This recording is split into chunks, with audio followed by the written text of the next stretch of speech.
So hey guys, pro kabaddi season 11 semi-final 2 match ల మటుకు Patna pirates team వాళ్ళైతే దబాంగ్ ఢిల్లీ కేసీ టీం వాళ్ళకి షాక్ ఇచ్చారనే చెప్పుకోవచ్చు. వరుసగా ఈ ప్రో కబడ్డీ సీజన్ 11 లో 15 మ్యాచ్లు గెలిచిన దబాంగ్ ఢిల్లీ కేసీకి పెద్ద షాక్ ఇచ్చి మరి సెమీఫైనల్ 2 లో అయితే ఘోరంగా మ్యాచ్ లో ఓడించారు. అండ్ పాట్నా పైరేట్స్ టీం వాళ్ళు ఎందుకు 3 టైమ్స్ ఛాంపియన్స్ అని చెప్పేసి వాళ్ళైతే మరొకసారి నిరూపించుకున్నారనే చెప్పుకోవచ్చు. అండ్ ఈ మ్యాచ్ లో పాట్నా పైరేట్స్ టీం వాళ్ళైతే ఫుల్ గా దబాంగ్ ఢిల్లీ కేసీ టీం వాళ్ళైతే డామినేషన్ చేశారు. ఈవెన్ మ్యాచ్ స్టార్ట్ అయినప్పటి నుంచి దబాంగ్ ఢిల్లీ కేసీ టీం వాళ్ళు ఎక్కడో బ్యాక్ ఫుట్ లోకి అయితే వెళ్లిపోయారు.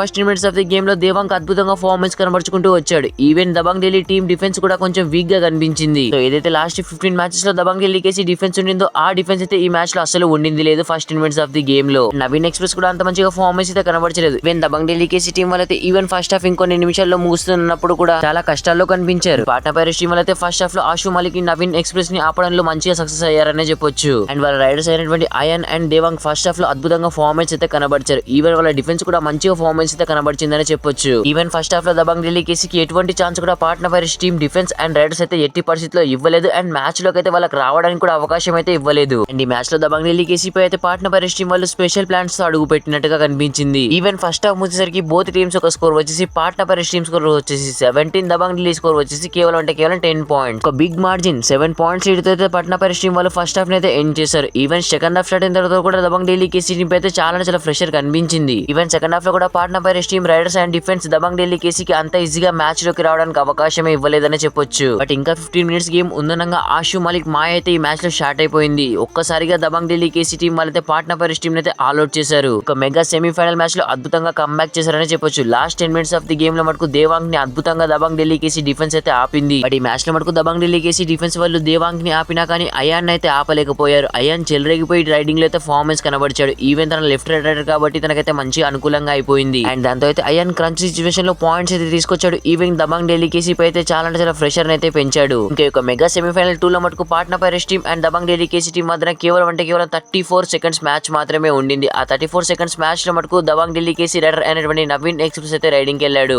పాట్నా పైరేట్స్ టీం వల్ల నవీన్ ఎక్స్ప్రెస్ అయితే చాలా ఈజీగా ట్యాకిల్ చేశారు. దాంతో ఒక్కసారిగా ఈ మ్యాచ్ లో పాట్నా పైరేట్స్ టీం విజయం అందరికీ తెలిసిపోయింది. ఒకవేళ కనుక ఆ రైడ్ లో నవీన్ ఎక్స్ప్రెస్ కనుక సక్సెస్ఫుల్ అయి ఉంటే మటుకు ఖచ్చితంగా పాట్నా పైరేట్స్ టీం పై దబాంగ్ ఢిల్లీ కేసీ టీం వాళ్ళు ఈ మ్యాచ్ లో గెలిచేవాళ్ళు. అని రియల్లీ చెప్పుకోవాలంటే ఈ మ్యాచ్ లో పాట్నా పైరేట్స్ టీం అద్భుతంగా డిఫెన్స్ లో కనబరిచారనే చెప్పొచ్చు వాళ్ళ పర్ఫార్మెన్స్ మాత్రం. అండ్ ఈ మ్యాచ్ లో దబాంగ్ ఢిల్లీ కేసీ టీం వాళ్ళు ఓడిపోయారంటే వాళ్ళు కొంచెం ఓవర్ కాన్ఫిడెన్స్ గా పర్ఫార్మెన్స్ కనబరిచారనే చెప్పుకోవచ్చు. ఎందుకంటే వాళ్ళు 15 మ్యాచెస్ గెలిచేస్తున్నారు కాబట్టి ఈ మ్యాచ్ ను కూడా వాళ్ళైతే కొంచెం లేజీగా తీసుకున్నారు. బట్ వాళ్ళు ఒకనొక సిచువేషన్ లో కంబ్యాక్ అయినా కానీ మ్యాచ్ లో గెలవలేకపోయారు. ఇంకా ఈ మ్యాచ్ యొక్క ఫుల్ టైమ్ స్కోర్ వచ్చేసి పాట్నా పైరేట్స్ టీం స్కోర్ వచ్చేసి 32, ఢిల్లీ కేసీ టీం స్కోర్ వచ్చేసి 28. అంటే 4 పాయింట్స్ లీడ్ తో మెగా సెమీఫైనల్ 2 ని దబాంగ్ ఢిల్లీ కేసీ టీం అయితే పాట్నా పైరేట్స్ టీం వాళ్ళు అద్భుతంగా గెలుచుకున్నారు. అండ్ ఈ సెమీఫైనల్ 2 లో పాట్నా పైరేట్స్ టీం గెలిచారు కాబట్టి వాళ్ళైతే మొత్తంగా ప్రో కబడ్డీ హిస్టరీలో మొత్తంగా 11 సీజన్స్ లో అయితే మొత్తంగా 5 టైమ్స్ అయితే ఫైనల్ కి వెళ్ళడం జరిగింది. Most successful team of pro kabaddi అని కూడా చెప్పుకోవచ్చు పాట్నా పైరేట్స్ టీం ని. అండ్ పాట్నా పైరేట్స్ టీం వాళ్ళు అయితే pro kabaddi season 11 final match లో హర్యానా షీలర్స్ టీం తో అయితే ఆడబోతున్నారు. మరి యొక్క మెగా ఫైనల్ మ్యాచ్ లో ఎవరు గెలుస్తారు? సెమీఫైనల్ గెలిచేసినటువంటి హర్యానా షీలర్స్ టీమా లేదంటే సెమీఫైనల్ 2 గెలిచినటువంటి పాట్నా పైరేట్స్ టీమా? ఎవరు గెలుస్తారు? కింద కామెంట్ సెక్షన్ లో కామెంట్ అయితే చేయండి. వీడియో నచ్చితే ప్లీజ్ అన్న లైక్ చేసి మన ఛానల్ తప్పకుండా సబ్స్క్రైబ్ అయితే చేసి పెట్టుకోండి. Thanks for watching. Have a nice day.